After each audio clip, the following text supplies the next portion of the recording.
Hey, Hobby World, Zach, importer back with another Mailbox video. Yeah, our guy Cotter playing catch up. I think we'll probably do two videos for the month of July for some different mailbox trades. If you're new to our channel, our guy Cotter doesn't live too far from us, and we'll do mailbox trades.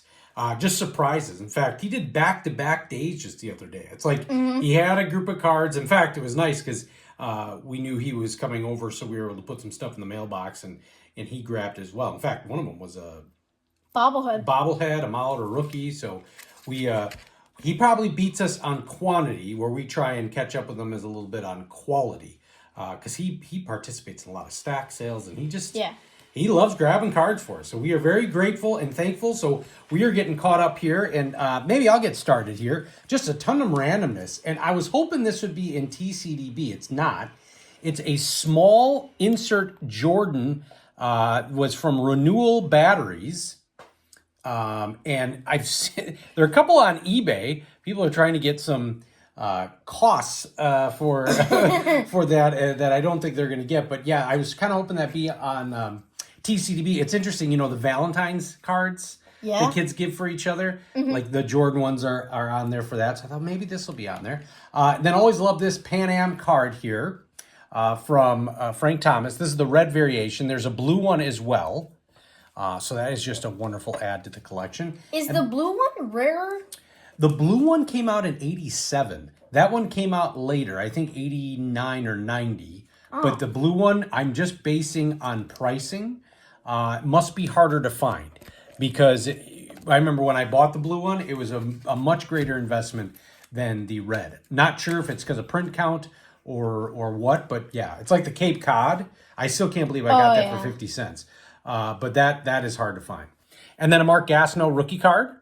At one point, he was the all-time single-season sack leader until Favre kind of caved in and gave Strahan the record. One of the decade's best, 1970s. That does count as a Fisk card. That's him coming in to celebrate.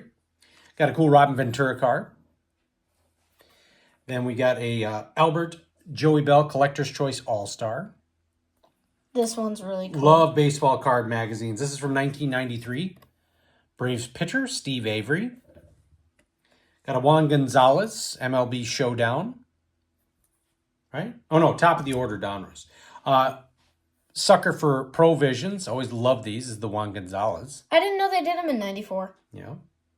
Got a Doug Flutie card here at the Chargers. I do not remember that. I only remember it with the Patriots and Bears. A Cartwright's card.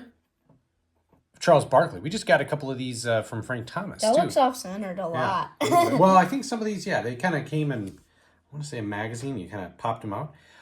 Topps Finest with the protective coating of Alex Fernandez. Another Donruss top of the order card for Guy Ozzie Guillen.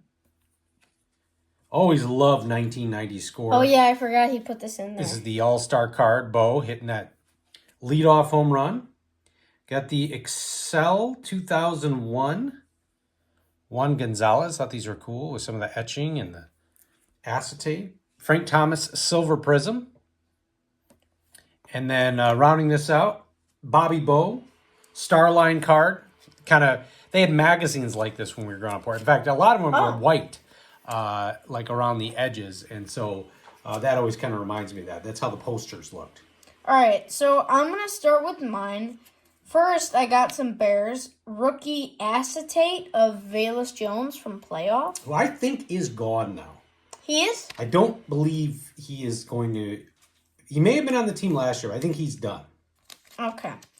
This one is awesome. Anthony Miller, Max Impact Spectra patch out of 199. And I was surprised. He was still playing, I want to say, last year. He may have been on the Colts. I think he... Yes. Was he on the Colts? Or I can't Ravens? remember what he was on, but he was playing last year. He was a second-round pick, I want to say. And he had a good first year with us, but then just, I think, some attitude stuff. And obviously the Bears were on the decline, too. That didn't help, but yeah. A couple random cards here. Sidelines, Nolan Ryan. And Rangers captain. Then Cardinals, Yachty, and Yachty. And then a couple special team cards. Sean Landeta, 89 traded. Yep. Neither of us had that, nor this next one. Reggie Roby, 89 traded. And then Mark Mosley, 79 tops with a giant crease at the bottom. Not to get critical, that Roby was not traded. Oh, yeah. It was regular. Yep. My bad. I want to make sure we correct in real time. My bad. My apologies. Paul Konerko, Metal Universe. Nick Madrigal, Sapphire. Yeah, we still love Nicky Two Strikes. Liam Hendricks out of 499. Then a Jose Abreu Cornerstones. That's a really cool card. Stadium Club, or excuse me, that Topps Finest, but I think Topps still does some pretty awesome inserts with both Stadium Club and Finest. Yeah. Revolution, Jermaine. Royal Blue. Home Run Challenge, Lou Bob. Opening Day Blue of Yaz. I don't know if I have that. I don't think you do, and I believe those print runs are of 2021, right? They don't actually have a serial, but they only produce 2021 of those. Throwback jerseys. I really like Yoan. that. We'd not seen that card prior to Cotter dropping that off. Moncada 2022 Gypsy Queen Green. Southside Swag Rainbow Foil. I don't believe I have this. You may not remember this, so I don't think you had it. You had the Mother's Day of Yes, this. I remember that. And it was the first numbered card I think you ever had received. I don't think that one's numbered. The Mother's Day? Yeah. Yeah, no, it was. Seriously? It was, yeah, because didn't we get it from Tough to Find Stuff? I want to say that was part of that trade. And it was, I thought, and at that time, I mean, that was Eloy and Tim Anderson. Like, these guys are going to be superstars. Mm-hmm. Like, let's trade this. And I'll look after. Yeah, I'm pretty sure. Bazooka Blasts Patch Paul Konerko.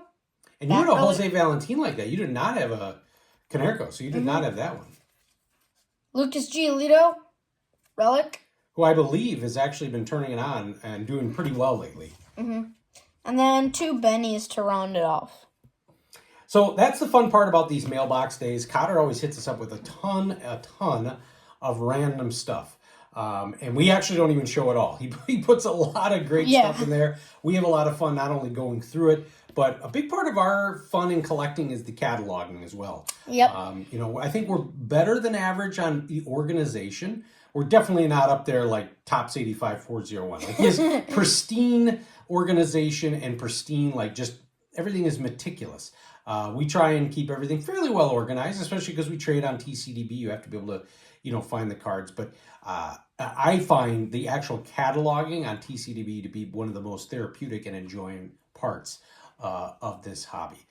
So just really grateful for Cotter and his wonderful mailbox days. And thank you all for watching and subscribing. Bye-bye.